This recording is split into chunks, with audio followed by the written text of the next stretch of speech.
We're talking about genetics here, and particularly the 23rd chromosome. Well, our cells all contain 23 pairs of chromosomes. The 23rd chromosome is the one that determines our sex, male or female.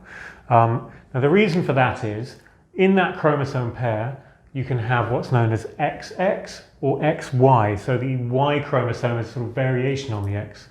Now if you have an XY pair for your 23rd chromosome, then you will be male. And if you have XX, then you will be female.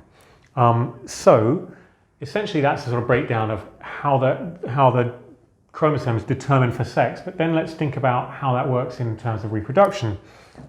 With every egg cell the female produces, it's going to be X or X, 50-50. In other words, 100% of them are going to be X chromosomes in that haploid cell.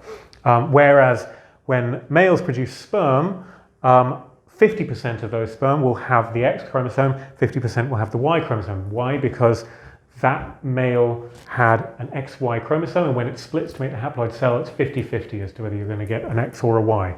Now, when those then join up at fertilization, from gametes to become a zygote, you get these combinations in the Punnett square fairly predictably. XX, XX, XY, XY. So this 50% chance means a 50% chance of a boy, a 50% chance of a girl from that fertilization. So that's the kind of breakdown of how it works. Hope that was helpful. Thanks for watching.